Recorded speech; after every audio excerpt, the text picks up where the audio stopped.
Hej og velkommen her hjem til mig. Velkommen til Kappy strikkepodcast. Det er rigtig lang tid siden jeg har siddet her foran kameraet, så det er sådan lige lidt svært at komme i gang, kan jeg mærke. Men nu har jeg tændt for kameraet, og så kører vi. Det er i dag lørdag den 25. juli. Og det er i hvert fald, tror jeg retter lige lidt på jer. Det er i hvert fald et par måneder siden jeg har siddet her sidst.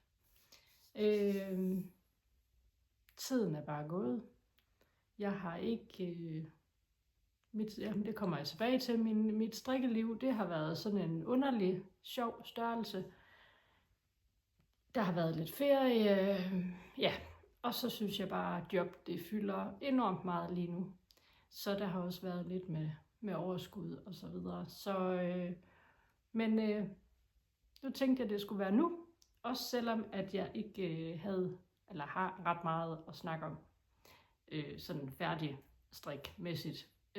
Jeg skal nok finde på noget at sige. Jeg har en bunke foran mig her. Sidst jeg sad her, jeg var lige hurtigt inde og kigge, hvad jeg egentlig havde snakket om, sidst jeg sad her. Og sidste gang, der tror jeg havde 3 færdige projekter, fordi jeg havde haft en periode, hvor jeg havde haft gang i virkelig mange projekter. Og så er der jo tit en lang periode, hvor man ikke får noget som helst færdigt, og så lige pludselig så er alting færdigt på én gang. Og sådan var det sidste gang, der havde jeg en teststrik, en cardigan for Mette Hvidtved, jeg havde en sweater og en trøje til min mor, der var færdig sådan i løbet af en uge eller sådan noget. Så der havde jeg jo en enormt masse at vise frem. Og det har jeg overhovedet ikke den her gang. Siden sidst, der har jeg fået lavet et Anthology Throw færdigt. Det er givet væk som gave, men jeg har taget et billede, som jeg sætter ind et eller andet sted her på skærmen. Det er givet væk som en barselsgave, som et babysvøb. Og jeg huskede at tage et billede, inden jeg pakkede det ind og sendte det videre. Og om jeg ellers har fået noget færdigt siden sidst, det tror jeg altså ikke, jeg har. Og når jeg sådan tænker over, hvad har du strikket på siden sidst, Karina? Så ved jeg det ikke rigtigt. Mit strikkeliv har været underligt, fordi jeg strikker hver dag, og det har jeg også gjort de sidste måneder. Men jeg har været enormt ufokuseret. Jeg har strikket nogle runder, og så er jeg enten endt med at sidde og scrolle i min telefon, hvad jeg hader, at jeg bruger tid på. Eller jeg har givet mig til noget andet, eller hænderne bare gået i stå, det ved jeg ikke. Så det har virkelig været et underligt sted at være, når man er sådan en, der strikker så meget, som jeg gør. Jeg har før oplevet, at jeg ender sådan jeg tror en gang om året eller sådan noget, så rammer jeg sådan en eller anden mur, hvor mit strik det bliver, jeg er ikke så inspireret, og der er ikke rigtig noget, der vil lykkes, og ved ikke rigtig, hvad jeg vil, og der ender jeg gerne en gang om året, og jeg ved, det går over igen. Så jeg tager det egentlig koldt og roligt og lader det være, men det ændrer jo ikke på, at det er enormt frustrerende. Så Men jeg tænker, at vi lige kan runde noget af det, som jeg har brugt min strikketid på.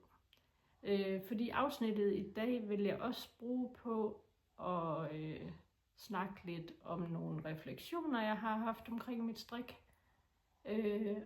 Og det vil jeg gøre sammen med jer, fordi nogle gange så reflekterer jeg bare bedre over tingene, når jeg siger det højt. Og jeg har før snakket om, at jeg ville lave en episode, hvor jeg tog noget af mit strik frem og talte lidt om, hvad der måske giver mening fremadrettet. Fordi sidst jeg sad her, der fortalte jeg også, at jeg skulle have lavet sådan en farveanalyse. Og den har jeg fået lavet. Jeg tror, det var i maj, jeg fik den lavet. Og jeg vil sige, jeg vil gerne have mine penge igen. Fordi jeg fik ikke det svar, jeg gerne ville have. Og det er jo lidt træls. Men sådan er det jo. man kan jo ikke, man skal jo ikke bede om at få lavet en analyse af noget, bare for at få det svar, man gerne vil have. Men skal jeg lige folde den ud, fordi jeg fik sådan en fin vifte her med mine farver. Jeg kan lige folde den ud, så man kan... Ja. Jeg har også vist lidt af det på Instagram, så det er nok ikke... Det kan være, der er mange, der har set lidt af min farvevifte der allerede. Men det her... Ups. Nu gik det alligevel galt. Nå. Det her, det er min vifte. Og problemet, det ligger herovre. Fordi, hvad er det for en farve lavet? Det er jo slet ikke mig. Jeg ved ikke, hvad jeg skal stille op med det. Så vi er ude i... Måske er det også derfor, jeg er lidt forvirret i mit strikkeliv lige nu. Jeg er jo ikke til alt det her spragl. Ja. Jeg har lige her i formiddag taget et par billeder af mit skab. Både det, hvor mit tøj hænger, og så mit strik. Og så kan I jo godt se, at det ikke er det her cirkus, jeg har mest af. Ja. Og der er flere, der sådan har skrevet til mig, når jeg har omtalt det her med farvetest. Jamen, du skal jo bare være ligeglad. Du skal jo bare gå i det, du vil. Du skal jo bare gøre, som du vil. Som du plejer. Og der er jeg bare nødt til at sige, nej, det skal jeg ikke. Fordi det er faktisk ret dyrt at få lavet sådan en test. Og det er da fuldstændig gak i min verden at gå ud og give så mange penge for at få lavet en test, for så bagefter at sige, og det er jeg for øvrigt ligeglad med, det vil jeg ikke bruge til noget. Så kan man jo lige så godt spare de penge og gå ud og købe noget lækkert garn eller noget andet for dem. Så selvfølgelig vil jeg bruge det til noget. Men jeg skal lige finde ud af, hvordan. Jeg er det, der hedder True Spring. Ja, jeg kan så heldigvis låne farver over fra Soft Spring. Jeg kan ikke låne farver fra Light Spring, som er de meget sådan pastelfarver. Men jeg kan godt låne noget fra Soft Spring. Så det er sådan lidt min redning. Nu kommer der lige en og leverer noget, så jeg pauser lige, inden hunden går fuldstændig bananas. Så er jeg tilbage. Nå, jeg kan ikke lige huske, hvad det sidste var, jeg sagde, men altså, jeg skal da lige finde mig til rette i den her farveskala og finde ud af, hvordan jeg kan bruge den. Jeg har været ved sådan at lege lidt med, at man jo godt kan flytte lidt rundt på de her kort. Og så for eksempel gøre sådan her. Og så sige, jamen, kunne jeg strikke noget i den der og den der? Altså sætte dem sammen. Så begynder det at være spiseligt for mig. Men jeg er godt nok overvældet, når jeg sådan sidder med viften her. Og så har jeg jo slet ikke de grå farver, hvilket også er sådan lidt en udfordring for mig. Men heldigvis har jeg jo nogle af de der sådan beige og brune og så videre. Så min udfordring er også, at jeg har rigtig svært ved at se, om en farve er kold eller varm. Jeg er godt klar over, at det er noget med, om der er blå i, eller der er gul i, eller andet. Men mit øje kan ikke se det. Så selvom jeg får det forklaret, og der er rigtig mange, der har været søde at gøre forsøget på at forklare mig det. Jeg forstår godt teorien, men mit øje kan ikke se det, og jeg er ikke farveblind. Men jeg kan ikke altid se, om en farve er varm eller kold. Og jeg skal gå efter de varme farver. Så ja, og så er der jo det der med at have en masse på lager, som man godt kan lide, farver man har købt, fordi man godt kan lide dem, og hvor nogle af dem vil jeg måske stadigvæk bruge, og andre ved jeg, at dem kommer jeg ikke til at bruge, fordi at, ja, der er heller ikke nogen, der gider at strikke med en farve, man har fundet ud af, ikke klæder en. Så det er den ene ting, der sådan er refleksioner i mit strikkeliv, det er farver fremadrettet? Hvad gør jeg? Hvordan får jeg integreret den her nye skala i min garderobe? Hvordan håndterer jeg lige det? Og så er der den anden del, som er, hvad er det egentlig, jeg får brugt? Fordi vi bliver så pokkers inspireret af hinanden, Instagram, rundt omkring, og nogle gange så får man lavet noget, som ikke er så godt. Det ved jeg nu ikke helt, om jeg synes, jeg har noget. Der er noget, der er bedre end andet, men der er ikke noget, og moden ændrer sig jo, og det fedt, man gerne vil have, ændrer sig jo også. Sådan er det. Og jeg er jo sådan en, der smider mit strik ud, hvis jeg ikke bruger det. Altså hvis det bare ligger, så bliver det sendt videre, så gider jeg ikke have det liggende. Jeg har ikke sådan den der sådan tilknytning til mine ting på den måde. Og prøver på, jeg er ikke minimalist overhovedet, men jeg prøver på at have sådan en enkelhed, og jeg vil gerne have ro i min skab, og jeg vil gerne have orden i min skab, og jeg gider ikke have noget liggende, som bare fylder. Så er der også noget omkring økonomisk enkelhed. Jeg prøver på at holde mine udgifter nede, også til mit strik. Jeg vil helst ikke sådan købe garn, bare fordi det var pænt, og så kan det komme ned i skabet og ligge sammen med alt det andet.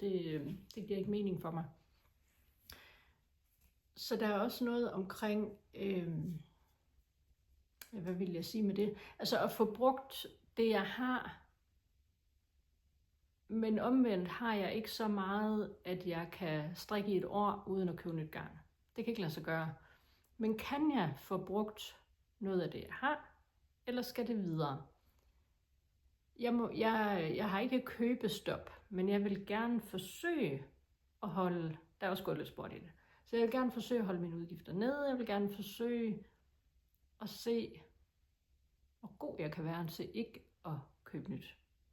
Men for at få brugt noget af det, jeg har, så kan det godt være, at jeg er nødt til at købe en mohair-sæt til, eller altså sådan på den måde. Og jeg har nogle gavekort liggende, som gør, at jeg faktisk tænker, at jeg kan holde mig ret godt kørende resten af 26. Jeg vil også gerne genbesøge nogle af mine opskrifter, fordi altså, køber vi for 600-800 kroner garn til en trøje, så giver vi jo også hurtigt 75 kroner for opskriften.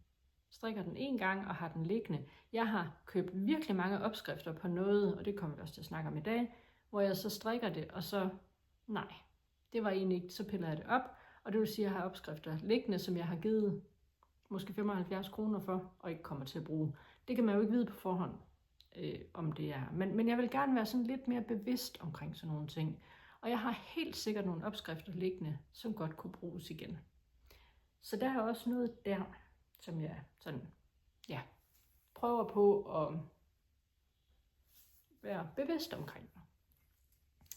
Så, og der skal igen, jeg har sagt det før, der er ingen fordømmelse af dem, der køber garn og har det liggende og synes det er fedt og køber har til de næste 20 år. Og altså, you do you.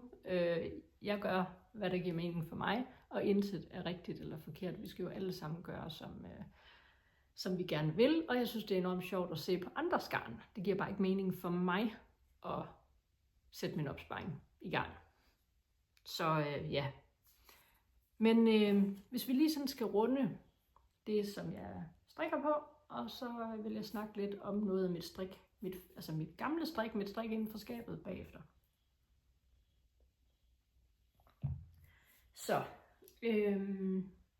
siden sidst, jeg er jo ikke så meget til sommerstrik, de her bomuldsgarner og sådan noget, nej. Men jeg slog op til en Una-top, som er en Mette Hvidtved opskrift. Og det gjorde jeg i den her Ito Kino, tror jeg den hedder, som er sådan en råsilke. Så kan vi jo så tage den her og så se, om den er i min skala, og nej, den er nok lidt for kold, tror jeg, men ja, det blev den. Den havde jeg med i Grækenland, hvor vi var en tur nede på vores yndlingshotel, på vores yndlingssted i juni måned. Virkelig, virkelig lækkert. Og da vi kom hjem, var sommeren jo kommet til Danmark, så det var perfekt. Nu er den her ligget nede i tasken og blevet godt filtret ind. Men altså, det er den her Una top fra Mette Hvidtved. Jeg er jo egentlig nået ret langt. Jeg er sådan set ved at være klar til ribben. Jeg har fået slået for lidt masker op i ærmegabet. Eller i ærmen, nej. Ærmeribben her har fået for få masker. Så den skal jeg have pillet op og have lavet lidt større, for den er sådan lige snær nok. Jeg er virkelig i tvivl, om jeg får den her brugt. Jeg havde egentlig besluttet, at den skulle travles op. Men nu hvor jeg hiver den op af tasken, så tænker jeg, skal den også det? For jeg er jo egentlig så tæt på at være færdig, så måske skal jeg bare lige få strikket det sidste stykke, og så... jeg kan se, at jeg har hævet pinden ud, for den skulle åbenbart lige noget andet. Men om jeg skulle få strikket det sidste stykke af den rib, og få lavet de ærmer om, og så få den vasket. Mit problem er, at den sidder jo lidt til, og det der med at have bare en BH på under noget, der har bare en lille smule C igennem, det bryder jeg mig ikke om. Så vil jeg have sådan en stroptop under. Og den her er jo netop lavet til de varme sommerdage. Og så giver det jo ikke mening, at jeg skal have en undertrøje på under. Så ja. Nej, jeg tror, den skal laves færdig. Så må vi se. Den bliver lavet færdig. Men den har jeg i hvert fald, den strikkede jeg meget på nede i Grækenland. Ja.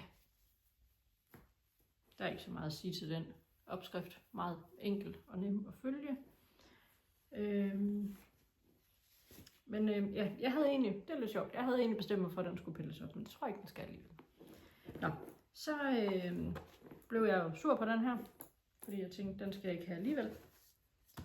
Så havde jeg noget Coast liggende i en farve, som tror jeg er kold.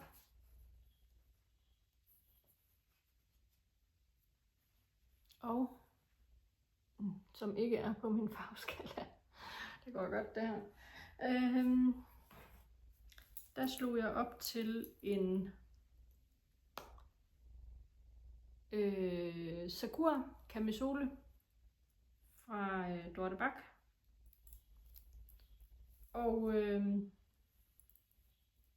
det mønster, det har jeg godt nok bakset lidt med. Og nu er jeg kommet så langt, den strikkes nedefra og op.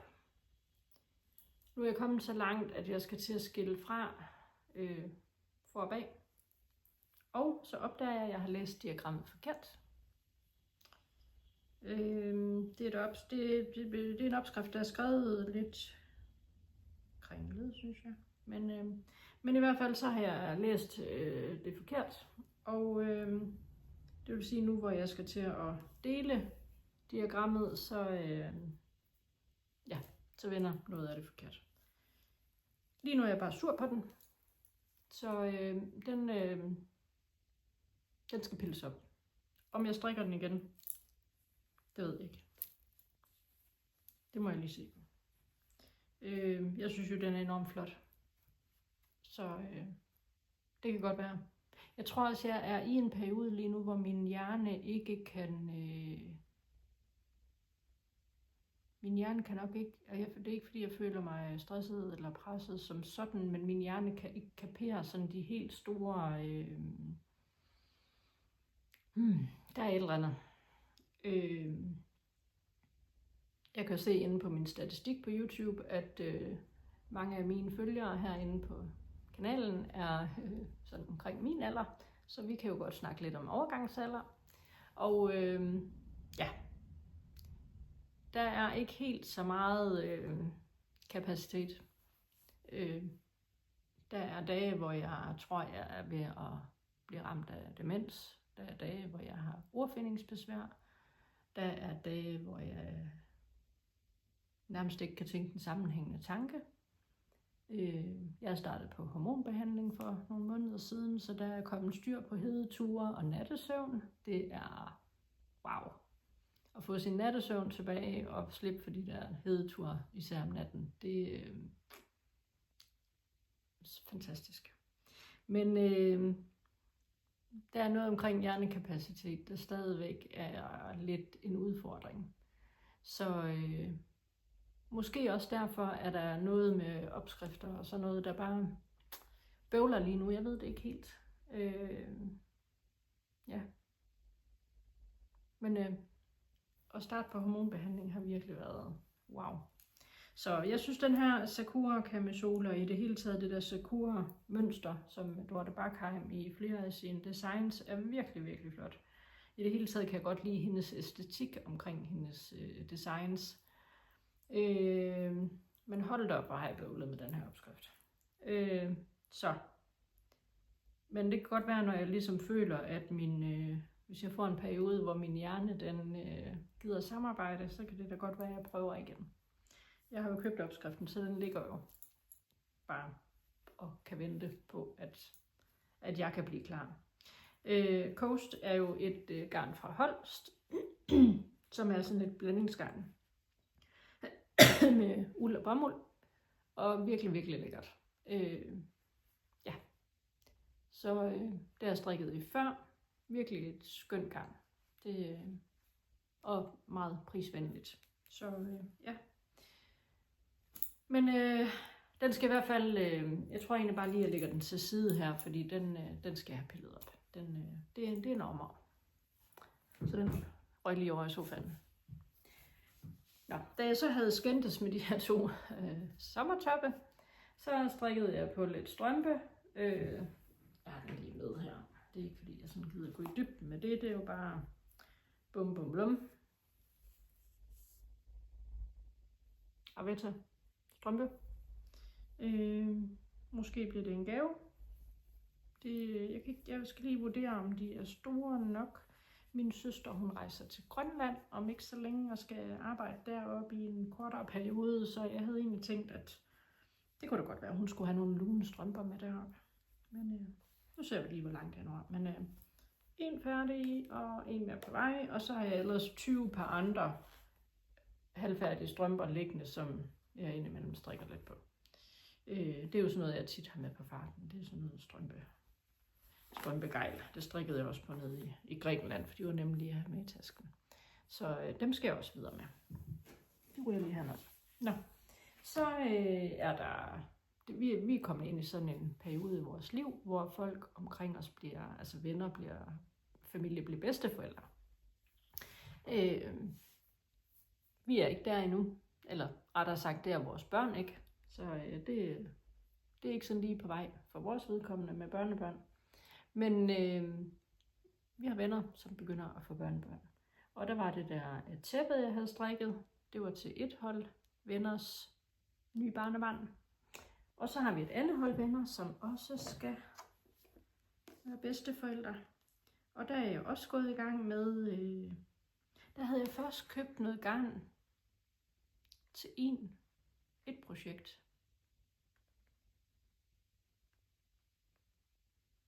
Og det kan jeg simpelthen ikke huske, at jeg har travlet op. Det er igen det der med... Men jeg kan heller ikke finde projektet, og jeg kan heller ikke huske, hvad jeg strikkede på. Men jeg ved den anden dag, jeg ryddede op i noget garn nede i kælderen, at der mødte jeg garnet dernede. Men jeg kan simpelthen ikke huske, hvad jeg havde købt det til, og hvad jeg havde strikket af det. Er det ikke mærkeligt? Det bliver bare væk. Nå. Så var jeg ved at tage på biblioteket, og så lånte jeg den her bog, Klumpe Lumpe, og tænkte, at jeg skal strikke den der. Og slog op til den i noget Pernilla fra Filcolana. Og lige nu er jeg her. Jeg har været, altså det her ryg, jeg har været meget længere, for jeg har nok strikket det her rygstykke, altså jeg har strikket ryggen, og så skulder ned foran. Og det har jeg nok strikket 40 gange, det ved jeg ikke lige. Og der er jeg simpelthen nødt til at sige, at det handler ikke kun om min hjerne. Det er godt nok en dum opskrift. Jeg har aldrig strikket Klumpe Lumpe før. Men der skal man da i hvert fald kunne tænke selv. Der er blandt andet altså et sted, hvor du i diagrammet pludselig skal have, når du har skuldre og skuldre, så skal du pludselig have flere masker for at have det fulde diagram hen over mavestykket her. Det skal du så lige selv finde ud af at slå de der masker op og regne ud, at det er nu, du skal gøre det. Jeg har læst den så mange gange. Det er altså ikke kun min hjerne, der er udfordringer med. Det er ikke en velskrevet opskrift. Det kan godt undre mig, at sådan nogen som dem, som alligevel er sådan en rimelig stort mærke, design, strik, design, mærke, brand, har så upræcist formuleret nogle opskrifter. Og så er der sikkert også noget af det, der handler om min hjerne, men jeg synes virkelig, det er ikke veludført. Så lige nu ligger den her, og lige nu bliver den sat på pause, for nu gider jeg altså ikke mere. Om det nogensinde bliver den, eller det bliver noget andet, det ved jeg ikke. Jeg tror bare, at bogen bliver afleveret, og så må vi se, hvad der sker. Jeg havde overvejet at købe bogen, fordi at, der er så mange fine designs deri, men nej. Nej tak.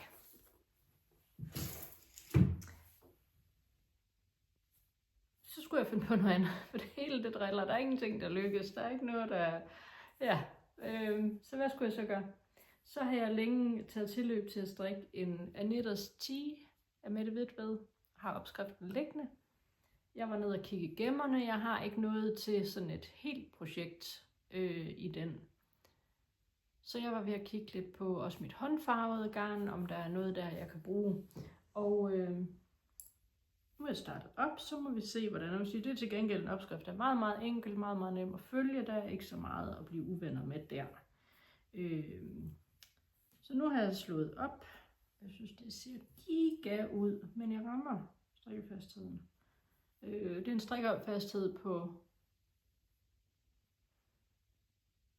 24 masker. Nej, 26. Skal jeg lige tænke mig om. 24 masker. Nej, 26.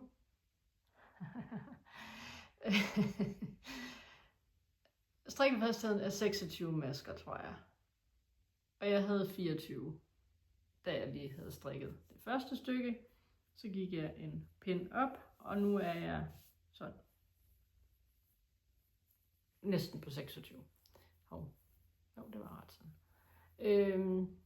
Det er i det her virkelig flotte garn, som er fra Anita's World, og det er noget jaksilke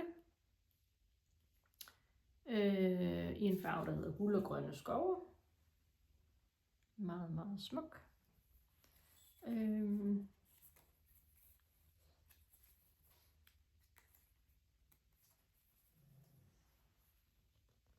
Ikke rigtig inden for min skala, men det var noget, jeg havde liggende.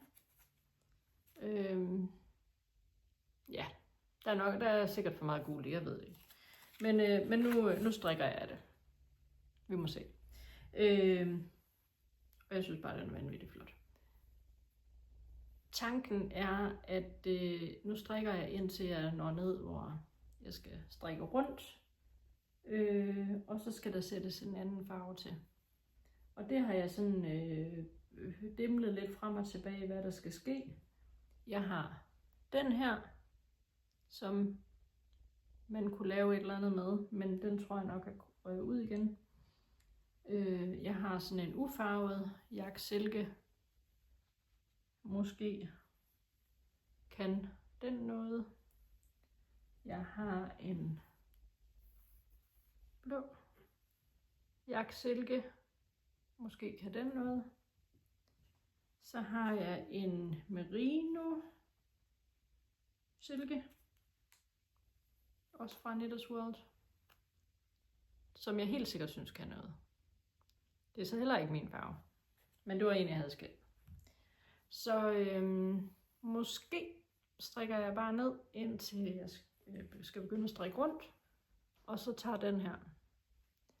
Og så skal jeg måske lave et eller andet med noget stribe, et eller andet for at have garn nok.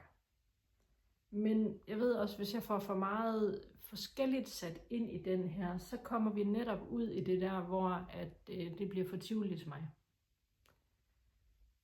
Så ja, jeg ved det ikke helt. Jeg har også en, den har jeg faktisk ikke lige taget op.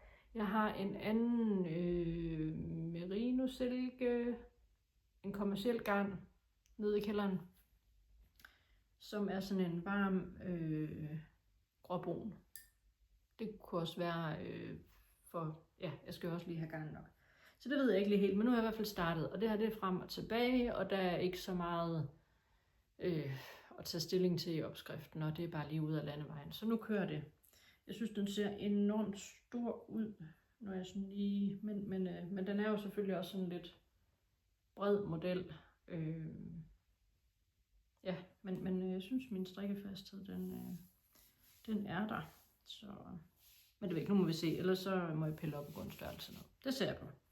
Men endelig har jeg fundet noget, som mit hoved kan kapere. Men helt ærligt, hvad er det der for noget at ryge ind i sådan en periode? Det er virkelig frustrerende. Jeg synes simpelthen, det er frygtelig frustrerende. Jeg bruger så meget energi på det. Men jeg ved, det går over. Så ja, nå. Men jeg har som sagt reflekteret lidt over, hvad jeg, altså er der nogle opskrifter, jeg kan genbesøge? Er der noget, der... Hvorfor er der noget, jeg bruger mere end andet? Og jeg havde sat et billede ind, jeg kan lige sætte det ind igen, af mit skab. Og meget af det, jeg har, er faktisk meget enkelt strik. Jeg går mest i cowboybukser. Jeg kan godt lide, når noget er enkelt og style, altså bare et par jeans, en strik. Måske lige en t-shirt eller en skjorte under, der sådan lige kan titte frem. Men at det bare er nemt og ukompliceret. Jeg kan godt lide, tingene passer sammen. Og det er også derfor, jeg skal ikke have hele den der farvelade ting ind i min garderobe. Ja. Men altså, I har jo set mit strik før, for jeg er jo ikke en, der har... Ja, jeg synes jo, jeg snakker om det samme og det samme igen. Men jeg vil lige sådan snakke lidt om, hvorfor der er noget af det, der bare fungerer bedre end andet. Den her. Carlasso. Pia Trans. Brugt så meget. Enkel i farverne. Nu snakker vi ikke om det er mine farver eller ej i forhold til min farveanalyse, men enkle, lyse farver, super nem at style. En af dem, som jeg altid får ros for, når jeg har den på nogle steder hen. Jeg elsker den. Strikket for 100 år en madpakke siden i børstet alpaka fra Drops. Den kostede 70 kroner at strikke eller sådan noget. Jeg elsker den. Ja, men enkel, nem at style, det er i hvert fald noget, som betyder noget i min garderobe. Jeg lægger det lige ned på gulvet her, så kan det blive fyldt med 100 år. Hvad har vi ellers?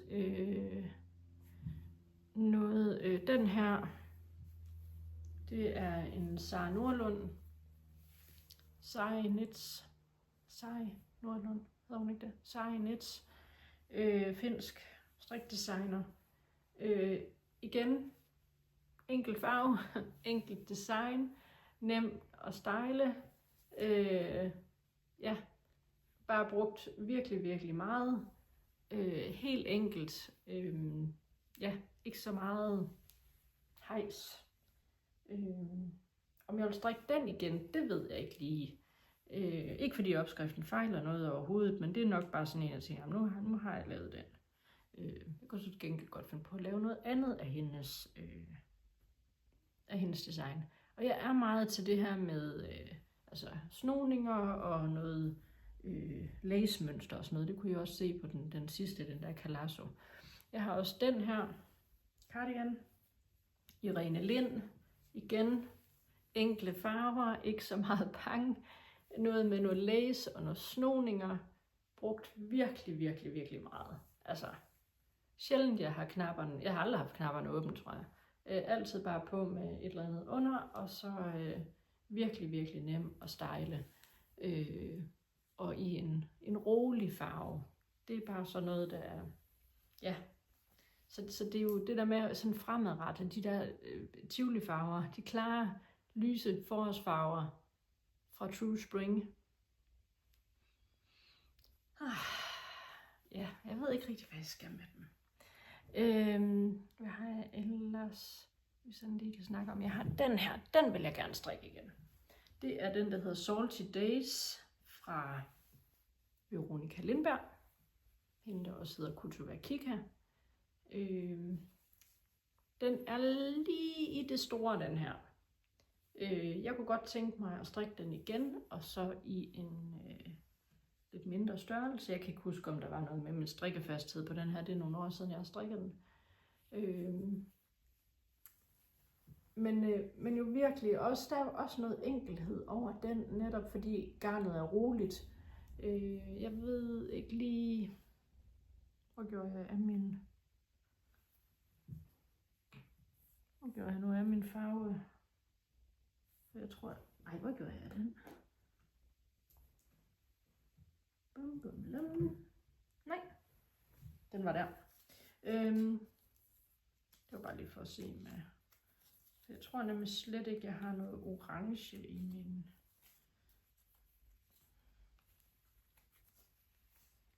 Altså, måske. Men den er nok lidt forbrændt. Men det er nu lige meget. Men jeg bruger den ikke så meget nok. Dels på grund af farven, og dels på grund af, at den er sådan lige stor nok. Men altså virkelig lækker og varm. Den strikkede jeg i noget drops alpaka, hvad hedder den? Et eller andet. Og så en silk mohair fra Knitting Folly. Ja, men den synes jeg virkelig er, altså den skal laves igen på et tidspunkt. Det er der ingen tvivl om. Og den var virkelig, det var en god opskrift, det kan jeg huske. Hvad har jeg ellers? Så har jeg så noget som den her. Det kan jo også noget. Jeg ved så ikke lige med farverne i dag, men jeg bruger den stadigvæk, når der er virkelig, virkelig koldt. I kan se, at den har ligget inde i skabet i et stykke tid, fordi den er virkelig varm. Men det er simpelthen en restetrøje, jeg har strikket uden opskrift. Egentlig så er jeg sådan lidt for, der er lidt for meget farve på, men den er varm. Så det er også tit sådan en, jeg tager under jakken, hvis der er sådan virkelig, virkelig koldt, og jeg skal ud med hunden eller sådan noget. Men det er simpelthen et restestrik. Det er en kavni, der var strikket hele vejen igennem, og så nogle forskellige mohairrester, jeg har sat til og har lavet det her farveskift med. Så ja, men igen den der enkelhed, at det er nemt at bruge. En anden, som jeg også, og den er virkelig ved at være gammel, og er nok lidt for kort til, hvad jeg kunne tænke mig i dag, som jeg strikkede for 100 år siden. Det er den her, som hedder...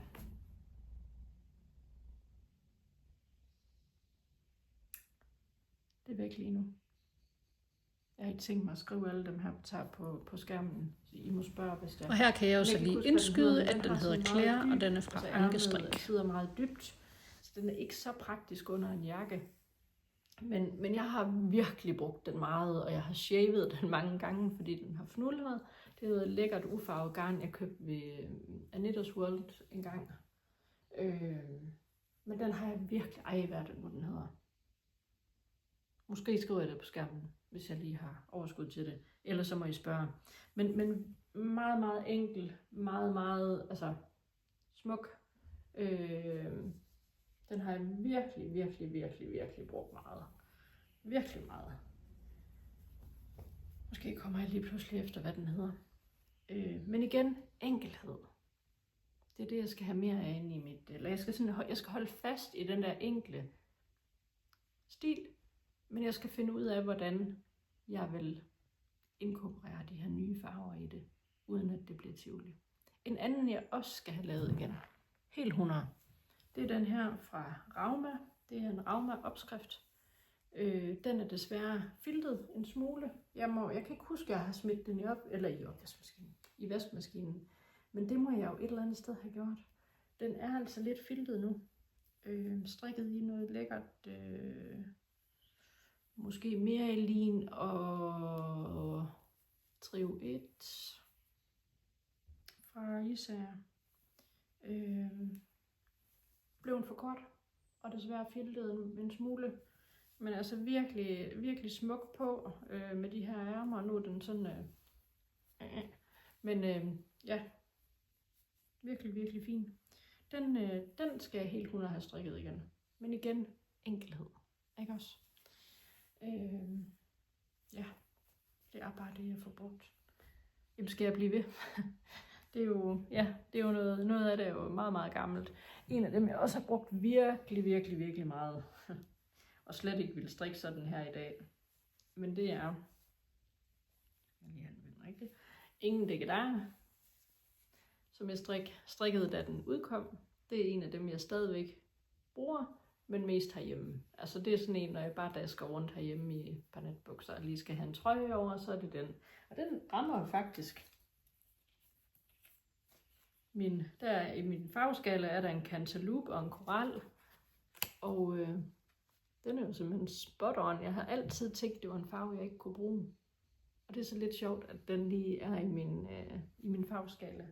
Og jeg kan huske, at den ene, det er en Tilia og en Avetta, tror jeg. Og den ene hed Cantaloupe, og den anden hed Melon. Det kan jeg huske. Det er virkelig mange år siden, jeg strikkede den. Jeg lavede så ribberne lidt længere og sat en sølvtråd i, fordi det synes jeg lige var smart på det tidspunkt. Altså det er... Jamen, jeg ved ikke mange. Hvornår udkom Ingen Dækkedar? Det er virkelig mange år siden. Men det er også sådan en, jeg egentlig godt kunne finde på at strikke igen, fordi den bare er mega god. Fordi den er så enkel. Jeg har også, hvor gjorde jeg af den? Den her. Den skal jeg også have strikket igen. It's Not a Sweatshirt. Jeg snakkede om den før, fordi det er blevet et enormt slidt mohairgarn, og det har jeg faktisk ikke oplevet før. Men ja, en trøje, som er ingen, hvad hedder den? It's Not a Sweatshirt fra Knitting for Olive. Meget, meget enkel. Sidder super godt. Og den har så lige fået lidt spil af sådan et mohair, som ja, har noget. Det var noget længjern, så en af de der skifter farve. Den har jeg bare, den bruger jeg også stadigvæk, men mest sådan herhjemme som sådan en hjemmetrøje, fordi den er blevet så slidt simpelthen. Men igen enkel og bare noget, jeg har brugt så meget. Så det er virkelig, og jeg har sådan et stort ønske om at lave noget flerfarvestrik med nogle af de der nye farver. Og øve mig i at blive bedre til flerfarvestrik. Men jeg kan jo godt se, hvad det er, jeg bruger. Det er jo det, der ikke er flerfarvestrik. Det er jo sådan lidt tankevækkende. Af pangfarver, der har jeg en, som jeg har strikket for ikke så længe siden. Jeg kan ikke huske, hvad der er en mohair i, og så kan jeg simpelthen ikke huske, hvad det andet var. Det hed sådan noget Leonora, eller sådan noget, var det noget længjern i sådan en pangblå. Og det er jo også en af mine farver. Og jeg synes, den klæder mig rigtig godt. Det er simpelthen noget slaskgarn. Altså, virkelig. Altså, den der Leonora, eller hvad pokker det var, den hed, aldrig nogensinde skal jeg strikke den igen. Den er slasket, den holder ikke fasongen, den er, ja. Så den, nu tog jeg den lige ud af skabet her, da jeg tømte det. Og nu ryger den simpelthen ud, fordi den kommer ikke til at bruge. Den er virkelig, den irriterer mig. Virkelig, virkelig dårlig garn. Så yt med den. Noget andet, der skal yt. Undskyld, trøjen var lige kommet ind under jer. Sorry. Ej, hvor det flyver omkring mig med fibre her. Noget andet, der skal yt, det er den her. En eller anden camisole, et eller andet, jeg strikkede på et tidspunkt. Jeg har nogle gange brugt den lidt som en undertrøje. Men det der med en strikket undertrøje, det er nok ikke lige meget mig. Og i hvert fald slet ikke den her model. Så den her, den ryger til genbrug, fordi den fejler ikke noget. Men det er noget jaksilke. Det er ikke en, jeg kommer til at bruge. Den ligger der bare. Så nu ryger den hen i udbunken. Noget andet, den måske skal i ud. Jo, den skal i udbunken. Det er den her. Stripe Hype sweater fra også Veronica Lindberg. Den er strikket i noget håndfarvet garn, jeg selv har farvet i hvert fald noget af det, og så er der noget It's for socks, og så er der noget Avetta i, og det hele er dobbelttråd, altså noget fingering strømpegarn i dobbelt. Og den er simpelthen for tung. Opskriften fejler ikke noget, jeg kunne godt finde på at strikke den igen måske, men den skal være, det ved jeg ikke, den fungerer bare ikke for mig, jeg får den ikke brugt. Så den ryger også til genbrug. Igen, jeg gider ikke have noget liggende i skabet, jeg ikke bruger. Den her viste jeg sidste gang, Silver Song. Virkelig, virkelig smuk, men virkelig dårlig pasform, og der er noget med, ja, den fungerer ikke for mig. Det må jeg gå tilbage og se, hvis det er. Men det er let loopy. Jeg prøver at travle den op, og se hvordan det går. Om det er for træls at travle op i. Hvis det er, så er det jo heldigvis ikke det dyreste garn, så ryger den ud. Men jeg forsøger mig med at travle op, så det kan blive til noget andet. Fordi den skal ikke blive ved med at ligge i skabet. Jeg får den ikke brugt. Så den kommer også hen i den bunke. Nå, nu tager vi lige dem alle sammen. Nu er vi snart færdige. Jeg har jo ikke så meget. Irene Lind, en vest, som jeg også har brugt virkelig, virkelig meget. Igen, den er jo enkel, nem at style. Meget smuk til en skjorte eller en t-shirt. Strikket ligger især Merlin og Trivet, tror jeg det var. Men igen, enkelt, klassisk design. Det er det, der virker for mig. Sidste afsnit snakkede jeg om teststrik Vesterhav cardigan for Mette Hvidtved. Også meget, meget enkel, meget, meget smuk. Der kan I gå tilbage og kigge, hvis det er. Den skal jeg også have strikket igen. Helt 100. Ja. En jeg har, nu sidder I igen fast. Der er noget strik nede under jer. Noget andet jeg har lavet flere gange er en Zweig. Den her gang i noget meget urolig garn. Det synes jeg egentlig ikke er sådan helt fantastisk. Jeg har tænkt mig, jeg får den ikke brugt. Jeg har tænkt mig at prøve at spørge min mor, om hun vil have den. Og måske skal jeg bare give den en chance mere, jeg ved det ikke rigtigt. Men jeg kunne godt finde på at... Jeg kunne godt finde på at lave en Zweig igen. Helt sikkert. På et eller andet tidspunkt. Det er igen det der med at bruge de opskrifter, man har, hvis man ved, de virker. Hvis man ved, de fungerer. Så kan man sagtens strikke dem op igen. Zweig har jo i originalen, der er selve hulmønstret her henover. Det er jo i en kontrastfarve. Og det gjorde jeg også med de andre, jeg strikkede. Den her så lavet ensfarvet, og man kan jo snilt begge dele. Så det er jo også en måde at variere en opskrift på, så man ikke bare føler, at man strikker det samme igen. Helt 100, den skal strikkes igen. Jeg har en knus, Elisabeth Judith. Den har jeg ikke brugt sådan vanvittigt meget, fordi den var blevet for lang. Sidste år fik jeg så endelig kortet af den. Ja, det kan sagtens være, at den kommer til at blive brugt lidt mere. Men igen, meget klassisk, enkelt design. Det er det, der virker. Så har jeg også en Veronica Lindberg. Jeg kan ikke lige huske, hvad den hedder. Men med noget hulmønster og noget patent på kroppen. Den er også rigtig lækker, men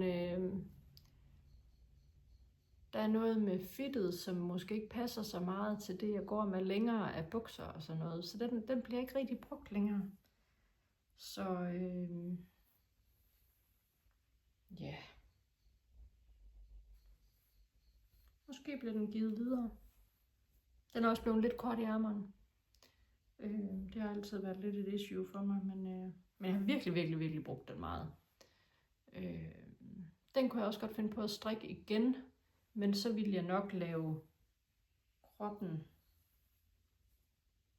Altså der er sådan en delt, der er sådan en slis, og så er der det her, jamen det ved jeg ikke, så vil jeg i hvert fald lave den i noget andet garn, Og så vil jeg nok måske lave kroppen glatstrikket, tror jeg. Så tror jeg faktisk, den kunne være rigtig fin. Den kunne jeg sagtens finde på at strikke igen. Bruge en opskrift igen. Jeg kan godt se, at der er mange penge, man kan bruge. Altså, vi skal støtte vores strikdesignere, det er slet ikke det. Men ja, jeg vil ikke købe en ny opskrift hver gang. Så er der er det den, der hedder Jagmur. Og så kan jeg lige indskyde her, at det er den, der hedder Ylvas. Hvad er det for et garn? Hvad hedder det? Det er noget, det Kirsten Brun forhandler. Det kan jeg ikke huske. Den er jeg aldrig blevet rigtig glad for. Fin opskrift. Et okay garn. Måske er det farven. Jeg ved det ikke. Det er bare en af dem der aldrig rigtig har vundet. Det er aldrig rigtig blevet en, jeg er blevet glad for. Så jeg tror også, den skal videre. Også fordi nu ved jeg jo, at den slet ikke er inden for min farveskala. Men jeg er bare aldrig blevet rigtig glad for den. Så den skal videre. Sidste. Shorty. Heller aldrig blevet rigtig glad for den. Jeg tror, det er farven. Måske også lidt med den her bådhals. Det er faktisk ikke rigtig mig. Jeg er meget mere... Men Shorty, Anne Wenzel. Fin opskrift. Lækker klassisk design, men bare aldrig en, jeg er blevet rigtig glad for. Og jeg tror, det er farven. Så det viser jo bare det her med, at nogle gange så bruger vi mange penge på noget. Det fejler ikke noget. Det har været lækkert at strikke. Men det kommer bare til at ligge inde i skabet og kigge på os, fordi farven er forkert. Så det er også fint nok at udfordre sig selv på det her med farverne. Selvom jeg ikke er til de der glade, klare forårsfarver. Så kan det jo godt være, at de kunne vinde indpas på mig. Og jeg ved jo i hvert fald, at nogle af de klare blå, klare grønne kan jeg godt lide. Men så skal jeg måske gå med det, der føles lidt mere safe. Og så kan det være en gang at få lyst til nogle af de andre farver. Men jeg tror, jeg skal prøve sådan holde mig til noget meget klassisk design, som jeg ved, jeg kender måske. Og så prøve at gå med nogle af de nye farver, for ligesom at vende mig til dem, men i nogle design, som jeg kender, og som jeg ved er enkelt nok til, at jeg kan style det. Se, det var sådan lige, nu faldt det lige lidt på hak for mig. Og det er det der med at reflektere og sige det højt og tale med andre om det. Så jeg tror, det bliver den vej, jeg kommer til at gå her den næste tid. Jeg fortsætter lige med min farvelade Anittas Tea her. Men så tror jeg faktisk, jeg har et gavekort op til Isager. Om jeg kunne være heldig at finde en flot blå deroppe, og så måske en Anittas Tea, eller nej, det hedder den ikke. It's Not a Sweatshirt, eller sådan en af de der helt enkle, klassiske, som jeg ved fungerer i min garderobe. Det tror jeg, det er det, jeg skal. Også for lige at give hjernen lov til at ikke arbejde så meget med de her ting, som jeg ikke kan få til at lykkes, og så bare acceptere, det er sådan der for nu. Det kommer igen, det ved jeg. Om ikke andet, så går det der overgangsalder vel over på et tidspunkt. Om 10 år eller sådan noget. Ja, nå. Det blev lidt langt alligevel, men det var lige sådan en check-in for mig, med en masse refleksioner. Ja. Måske gav det mening for dig, måske gjorde det ikke. Det gjorde det for mig, fordi jeg fik tænkt højt. Om ikke andet, så var det bare rart at sidde her igen. Jeg håber, jeg kan blive lidt mere regelmæssig. Det må vi se. Pludselig dukker jeg op igen. Tak fordi I kiggede forbi. Tak fordi I holder ved, selvom at mit strik det er lidt kaotisk lige nu, og jeg ikke er så regelmæssig her på kanalen. Men fedt I er her. Så tak for det. Ha' det godt. Til vi ses igen. Hej hej.